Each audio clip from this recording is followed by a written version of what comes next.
Hey guys, welcome back to video number 2.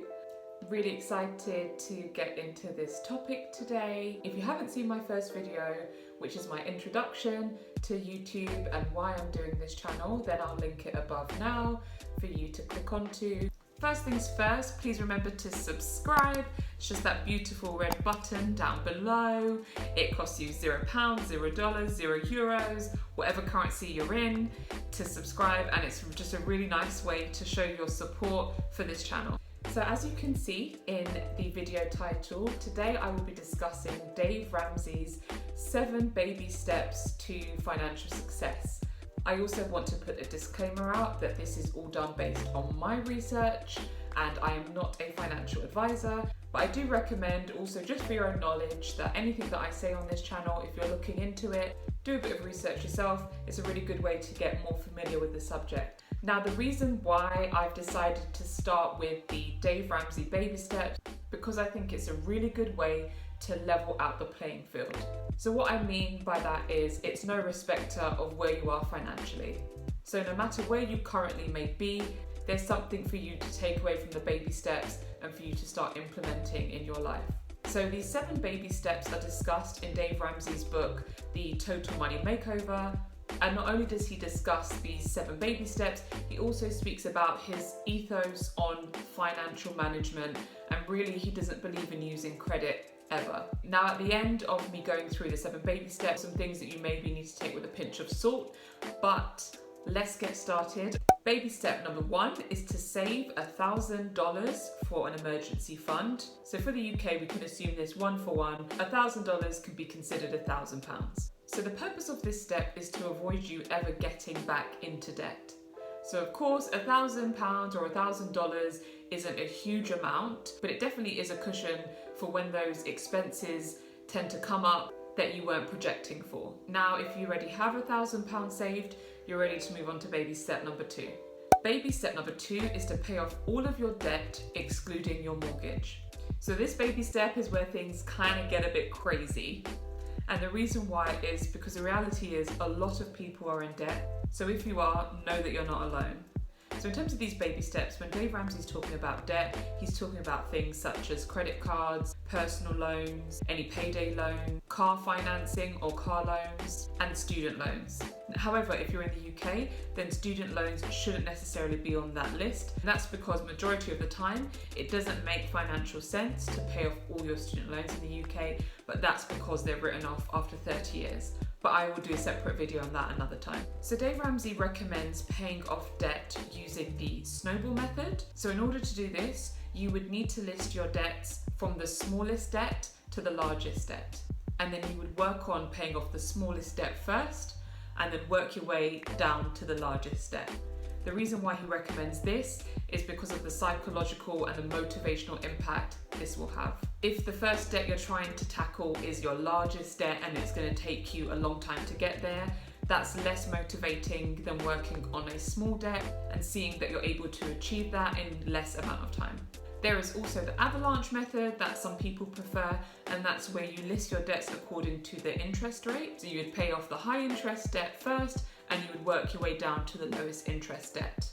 Now, another interesting thing about this step is if you have a lot more than £1,000, dollars, euros saved, but you also have outstanding debt, then Dave Ramsey would recommend taking that surplus from the savings and putting that towards the debt. So for example, say you have £10,000 saved in a savings account and you have £20,000 in debt across a personal loan and some credit cards.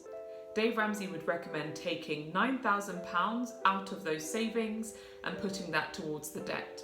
So your new savings total would be £1,000, but your new debt total would have gone down from £20,000 to £11,000. However, for this first emergency fund, the goal isn't for this to be the be-all and end-all in terms of your savings, so we'll move on to baby step 3. Baby step number 3 is to top up your emergency fund to cover 3 to 6 months worth of expenses. So for this one, again, it requires a bit of calculation for you to calculate all your expenses on a monthly basis. Expenses including your mortgage or your rent, your utility bills, any property taxes or council taxes, food shopping or groceries, any money that you have to pay for your children's activities, any money for your insurances, which may be health insurance or life insurance. You get the picture, all of your expenses. So for a single income household, Dave Ramsey does recommend that you would save towards the 6 months range. And the reason why he suggests that is because in a single income household, if one person is to lose their job, then there's no other income coming into the house. Now, if you are a double income household, it's quite unlikely that both of you were to lose your jobs at the same time. However, crazier things have happened. It's 2020, COVID happened, so we know unpredictable things can happen. So this is really up to your discretion.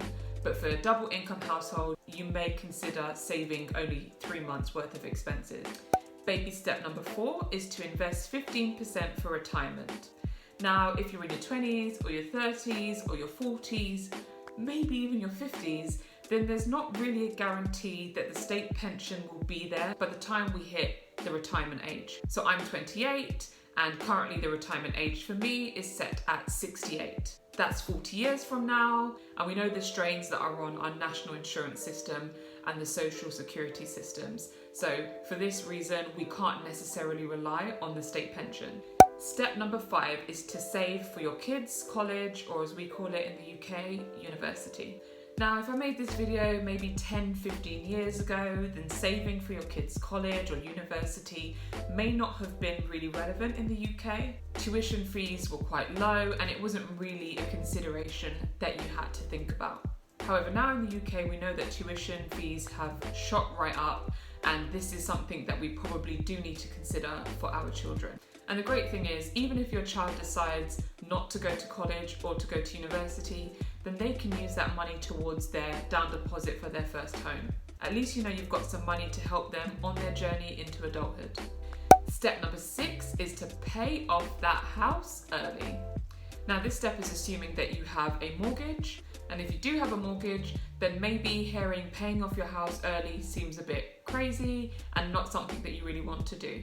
I do get that. I'm kind of still on the fence about this paying off the house early, but I do also understand how beneficial it would be to not have mortgage payment. There are 2 different ways that you could consider paying off your house early.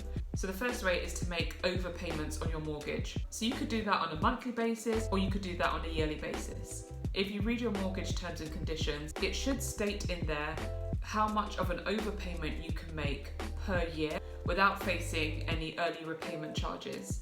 I believe the standard is about 10%, but this may vary, so you would need to check the terms and conditions in your own mortgage.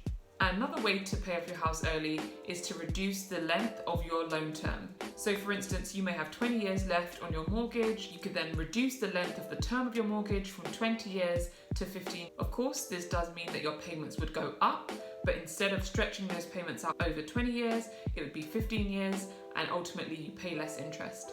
And the final baby step number 7 is to build wealth and give.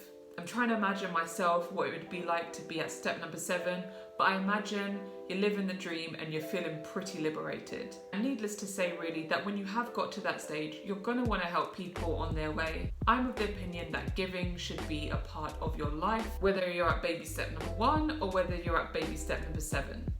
Even though when you're giving, you're helping somebody else, intrinsically, you're also adding value to yourself. And nobody likes a stingy, successful person anyway. So just as a quick recap, the 7 baby steps are: save $1,000/£1,000 for an emergency fund. Pay off all debt except your mortgage and use the snowball method. Top up your emergency fund to cover 3 to 6 months worth of expenses. Invest 15% for retirement. Save for your kids' college/university. Pay off that house early, and build wealth and give. A huge one missing for me is regular investing. In the same manner that Dave Ramsey recommends paying off your debt according to the snowball method, I feel the same way about regularly investing. It is very motivational to see that your investments are going up month by month. Even if it's just a small amount, because that's all you can afford right now, whether that's 1% of your earnings or whether that's 10% of your earnings, regularly investing, aka paying yourself, is a really good practice to get into as early as possible.